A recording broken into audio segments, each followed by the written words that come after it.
Hello friends, বিশেষা ব্লগে তোমাদের সবাইকে স্বাগত। তো একটা ভিডিও নিয়ে এলাম। তো ভিডিওটা দেখো। ভিডিওটা পোস্ট করেছে সুমা সিদ্দিকা। সুমা সিদ্দিকা বলে একটা পেজ থেকে একটা মানে পেজ থেকে একটা লেখা করেছে। দেখুন লেখাটা আমি একটু পড়ছি। ডেফিনেটলি বুবলির হাতে 100 খানের ছবি আছে, 100 খানেক ছবি আছে।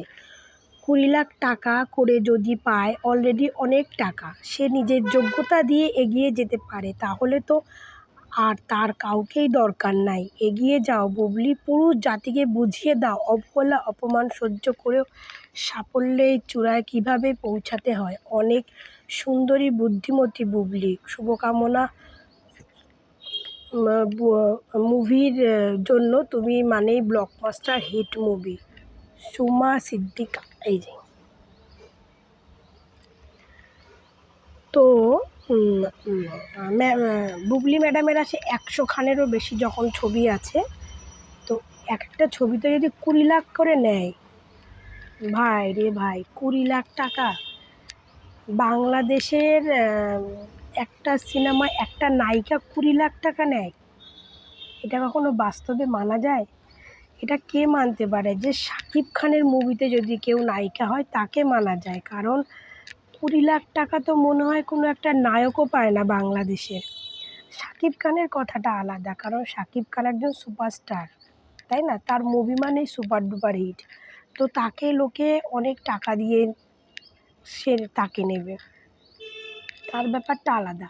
বাংলাদেশে একটা নায়ক শাকিব খান ছাড়া, শাকিব খান হয়তো অনেক নেয়, কিন্তু শাকিব খান বাদ দিয়ে অন্য কোনো নায়ক 20 লাখ টাকা নেয় যে বুবলির এই থোবরা দেখে বুবলিকে 20 লাখ টাকা দেবে? হ্যাঁ, শাকিব খানের সিনেমা বাদ দিয়ে 20 লাখ টাকা বাজেটের কোনো মুভি হয়? বেঙ্গলি মুভি আপনি ধরেন একমাত্র শাকিব খান ছাড়া। শাকিব খানই হচ্ছে এখন বাংলাদেশের মুভি জগৎটাকে টিকিয়ে রেখেছে, সেটা সবাই জানেন আপনারা। শাকিব খানই একমাত্র লোক টিকিয়ে রেখেছে। শাকিব খান ছাড়া বাংলাদেশের কোনো মুভি হিট হয়? কটা হিট হয়? খুব কম। আর 20 লাখ টাকা বাজেটের মুভি খুব কম হয়, মানে 20 লাখ টাকার বেশি বাজেটের মুভি হলে সেখানে নিশ্চয়ই শাকিব খানকে ছাড়া অন্য কোনো নায়ক নেবে না, তাই না? সবাই তো চায় যে এত বাজেটের মুভি করলে সেখানে সুপারস্টার বলেই কাউকে নেবে। তো এমন কোনো নায়ক আছে কি যেখানে তার 20 লাখ টাকা? আমি তো মনে করি যে এরকম কোনো নায়ক শাকিব খান ছাড়া নেই যে সে 20 লাখ টাকা পায়। আর নায়িকা বুবলি, সে কী করে 20 লাখ টাকা পায়? তার তো আরও কম। আমি তো শুনেছি বাংলাদেশের নায়িকারা 4 লাখ 5 লাখ এরম করে টাকা নেয়। 20 লাখ টাকা কী করে হয়? একটা মুভিতে যদি 20 লাখ টাকা করে পায় তাহলে অনেক টাকা। ম্যামের হয়তো মাথাটা একটু প্রবলেম ছিল, এই জন্য ম্যাম ভুলভাল হয়তো লিখে ফেলেছে এইখানে। তো হয়তো লেখায় ভুল আছে, ম্যাম হয়তো ভুল করে লিখে ফেলেছে।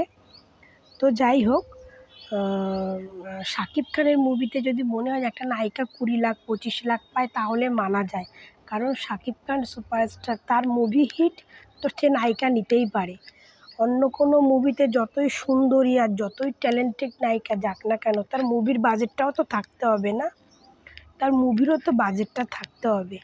তো মুভির বাজেট না থাকলে নায়িকারে কী দেখে রূপ দেখে দেবে 20 লাখ টাকা, না নায়িকার থোবরা দেখে দেবে? আর বুবলি ম্যাডাম এমনি সার্জারি করে মুখ এমনি অর্ধেক বেঁকে গেছে। আর বুবলি ম্যাডাম বয়সও হয়েছে, বুবলি ম্যাডামের অনেকটাই বয়স হয়ে গেছে। তো এই সমস্ত ভাওতাবাজি পোস্ট করে তো পাবলিককে বা দর্শককে বোকা বানানোর কোনো প্রশ্ন হয় না। তো দর্শক দেখে বিচার করবে কার মুভি কতটা হিট, কার মুভি কতটা মানে কামাতে পারবে, ঠিক আছে? এটা তো দর্শকের উপর ডিপেন্ড করে।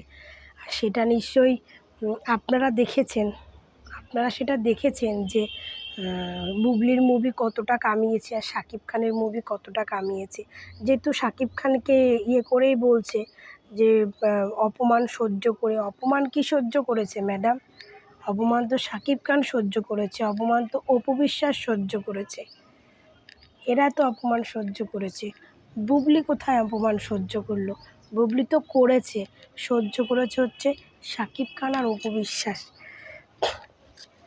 হয়তো আপনি বুবলিকে পছন্দ করেন, সেই হিসাবে বুবলির কথাটা বলেছেন, সেটা ভালো কথা। কিন্তু কথাটা যে বলেছেন না, সেটা একটু ভাবনা চিন্তা করে লেখা উচিত ছিল। যে 20 লাখ টাকা তো একটা নায়কও নেয় না, তো একটা নায়িকাকে 20 লাখ টাকা কী করে দেয়, তাই না? তো হয়তো ম্যামের একটু লেখাতে ভুল হতে পারে হয়তো লেখাতে ভুল হয়েছে, বা ম্যামের তখন ম্যাম হয়তো অন্য কোনো কাজ করছিল, তাড়াহুড়ো করে লিখে একটা পোস্ট করে দিয়েছে। তো বুবলি ম্যামের হাতে যখন এতই কাজ, এতই টাকা পাচ্ছে, তো বুবলি ম্যামের তো সোনায় সোহাগা। ভগবান তার উপর দয়া করুক, সে যাতে আরও বড় হয়, আরও বড় হয়, তাই না?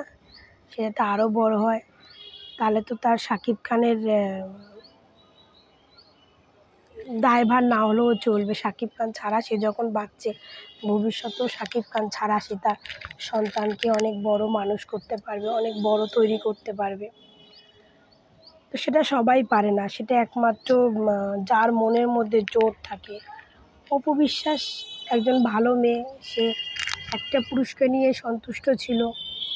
তো সেই হিসেবে অপু বিশ্বাস হয়তো পারবে না, তার মনের জোরটা হয়তো নেই।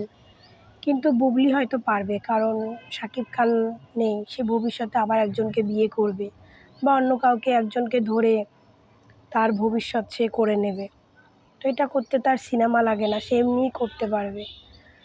তো অপু বিশ্বাস তো সবাই হতে পারবে না, আর সবাই বুবলিও হতে পারবে না, যে যার জায়গায় সেই থাকবে। তো বুবলি হতে পারলে সে ভবিষ্যতে অনেক টাকা কামাতে পারবে, তার কোনো অপমানের কিছুই নেই। আর বুবলি ম্যাডাম যদি একটা সিনেমায় 20 লাখ টাকা পেত, তাহলে বুবলি ম্যাডাম বাচ্চার দুধ কেনার পয়সা এসে সোশ্যাল মিডিয়ায় চাইতো না আর কি। ঠিক আছে, যদি বুবলি ম্যাডাম একটা সিনেমায় 20 লাখ টাকা করে নিত, তাহলে সোশ্যাল মিডিয়া এসে বলতে পারতো না যে দুধ কিনতে হবে, ডাইপার কিনতে হবে। ঠিক আছে ম্যাম, এই সমস্ত কথা বলে নিজেকে আর হাস্যকর পাত্র করবেন না। আমার তরফ থেকে আপনাকে একটা ছোট্ট একটা উপদেশ দিলাম, যে নিজেকে এরকম পোস্ট করে নিজেকে আর সোশ্যাল মিডিয়া হাস্যকর পাত্রী বানিয়েন না। ভালো থাকবেন, সুস্থ থাকবেন। শেষ করছি ভিডিওটা।